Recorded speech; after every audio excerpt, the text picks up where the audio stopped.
Kosi watched from the hostel window as the three girls were dropped off. Each one of them came out from the front seats of different cars as a man stood there opening the door of the car for them.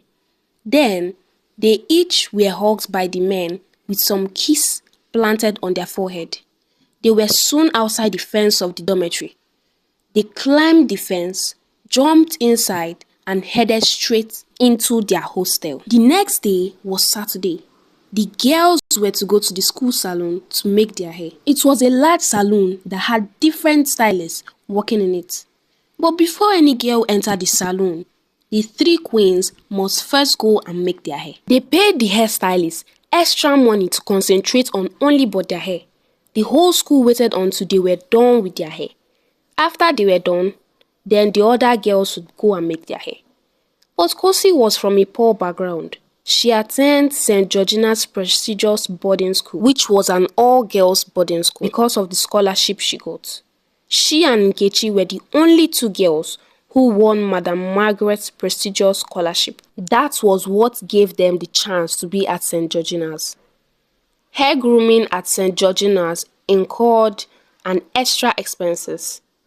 She and her friend Nkechi made simple weaving styles for each other. They could not afford the luxury of the school salon because the pocket money they received from their parents was barely enough for them. They were soon done with their hair. They left the lobby and went straight into their hostel and settled down. But Sandra, Jennifer and Mona Lisa could not hold their laughter. Just take a look at them. Ugly monkeys. They don't understand that beauty is money. Some other students also joined with them at their laughter. At the ending side of the dormitory stood their corner. The beddings were the finest beds in the whole of St. Georgina's. Their corners were finely decorated with flowers.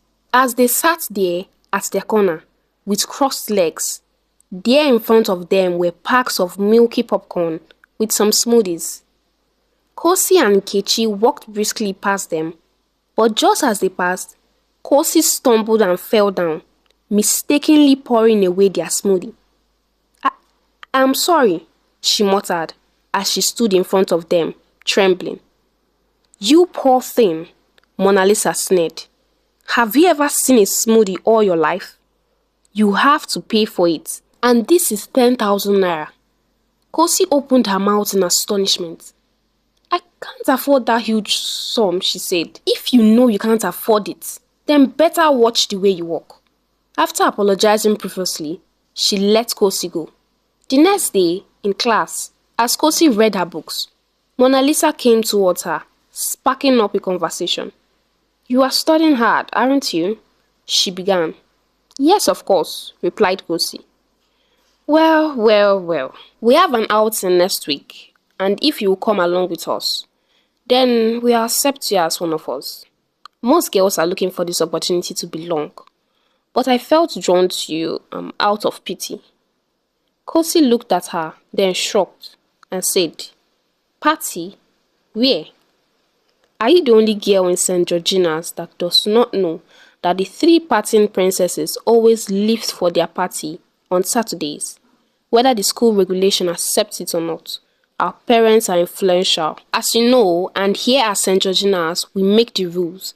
Even the chief security officer is at our service. Kosi nodded understandably. She had always admired the three girls. They are so gorgeous and their parents are rich too. Okay, came her reply, her voice slightly trembling.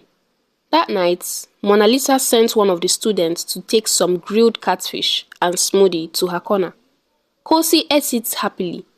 So this is what these girls used to enjoy, she said aloud to herself as she licked her hands after eating. Mona Lisa's father is a politician, while both Sandra and Jennifer's father were honorable members of the House of Representatives. That fateful Saturday night was the first time Kosi joined them for their party. As she prepared for the Saturday night out with the girls, her friend Nkechi caught up with her after she came back from the salon. Kosi, you now make your hair at the school salon? Nkechi asked. Yes, replied Kosi, her voice audacious and firm. I thought we agreed to be making each other's hair, Nkechi continued. Yes, that was before. Levels have changed, including previous agreements. But Kosi, Nkechi said persuasively, don't you think becoming friends with these girls is risky? It might get you into trouble. Trouble? Asked Kosi. I've been in this school for more than a year now, and the three parting princesses have never gotten into trouble. Do you think I'm not using my head? Kosi continued. They are the who is who in this school, and are above the law. If I join them, I also will be above the law. Nkechi was left to herself. No one agreed to make her hair for her. As for Kosi, she now makes her hair, especially with the three parting princesses. For the first time